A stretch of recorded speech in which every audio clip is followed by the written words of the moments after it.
Hello friends, मैं doctor Surendra Verma आपका अपने चैनल पर स्वागत करता हूं। दोस्तों, आज एक बहुत ही कॉमन टॉपिक पर बात करेंगे जो कि आपसे रिलेटेड है और आप इससे कभी ना कभी रूबरू हुए होंगे। आमतौर पर कई लोगों को ये शिकायत रहती है कि हमें अपने शरीर के अंदर बुखार महसूस होता है, लेकिन जब हम थर्मामीटर से चेक करते हैं तो बुखार नहीं आता है, या उनको ऐसे लगता है कि हमने अपने सारे टेस्ट करवा लिए हैं, सारे टेस्ट नॉर्मल आ रही हैं, लेकिन फिर भी बुखार है जो जा नहीं रहा है। लेकिन जब हम टेस्ट करते हैं, थर्मामीटर से चेक करते हैं, तो उसमें भी बुखार बिल्कुल नहीं आता है। तो ऐसा क्यों होता है? तो दोस्तों, इसी को आज हम वीडियो में बात करेंगे। तो चलिए बिना देरी किए शुरू करते हैं आज का वीडियो।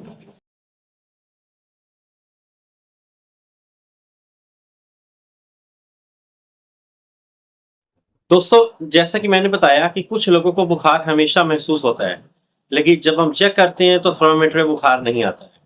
ऐसा किस लिए होता है? इसके कई कारण हो सकते हैं।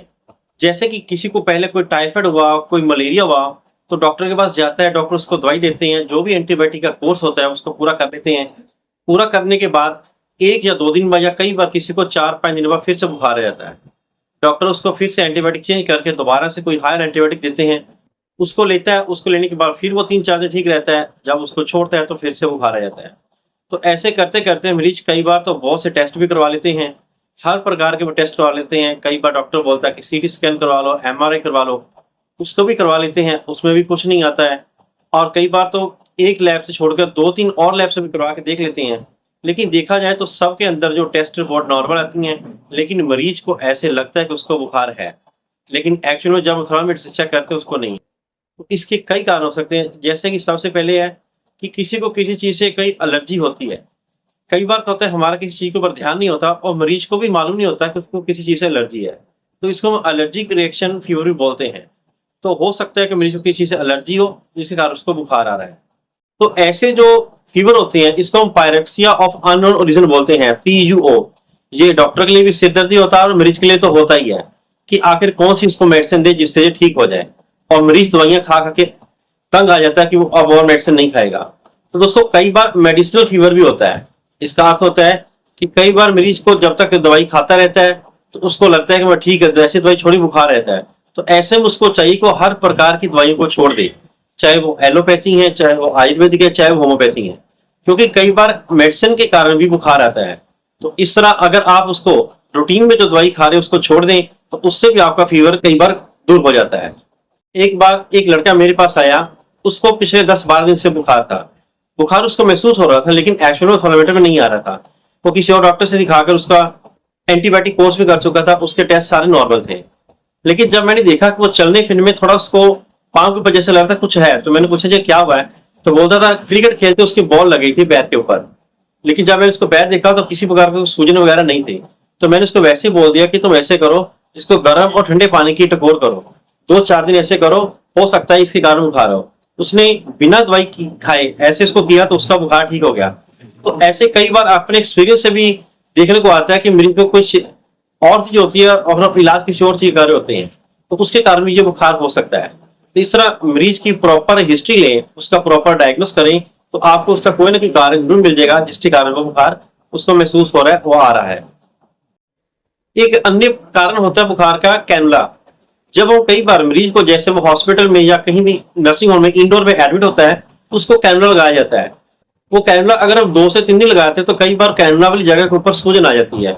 इस कैनुला के कारण भी, सूजन के कारण भी कई बार फीवर आ जाता है। तो ऐसे कई बिल्कुल छोटे छोटे कारण होते हैं जो हम देखने में तो नजरअंदाज कर देते हैं, लेकिन कई बार वो भी फीवर का कारण हो सकते हैं। तो कई बार किसी को यूटीआई यानी किसी को पेशाब में कोई इन्फेक्शन हो, अगर उसका यूरिन टेस्ट करते हैं उसमें आती नहीं है, लेकिन मरीज को बोलते हैं, वो कहता है हाँ कई बार मुझे लगता है कि जैसे बाथरूम करने के बाद यानी पेशाब करने के बाद उसको जलन महसूस होती है, लेकिन ये रूटीन में नहीं होती है, कभी कभार होती है। तो ऐसे में अगर उसको हम यूरिक इन्फेक्शन को दूर करने की दवाइयां दें, उससे भी बुखार ठीक हो जाता है।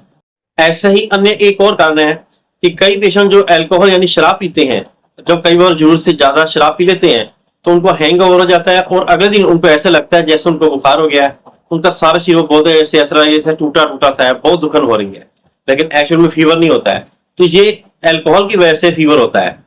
इस तरह से कई बार किसी को थायराइड जो है वो उसकी किस्म होती है हाइपोथायरिज्म, उसके कारण भी किसी को जो बुखार महसूस हो सकता है। तो फिर उस केस में हमारा जो थर्मोस्टेट है ब्रेन का हाइपोथैलेमस, वो बॉडी टेम्परेचर को कंट्रोल करने में किसी प्रकार से इनसफिशिएंट होता है या प्रॉपर से काम नहीं करता है, जिसके कारण मरीज को लगता है कि उसको बुखार हो रहा है। तो ऐसे कई और पेशेंट के कारण हो सकते हैं, जिससे कि हम अगर उसकी प्रॉपर हिस्ट्री लें तो पता चल जाएगा कि उसको बुखार क्यों आ रहा है।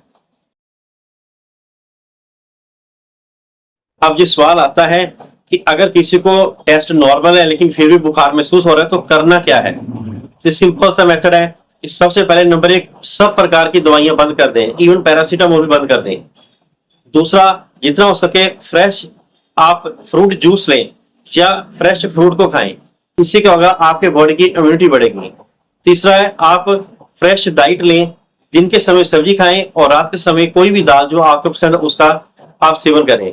इससे आपके अंदर जो किसी प्रकार की अगर न्यूट्रिशन की कमी है तो वो भी पूरी हो जाएगी।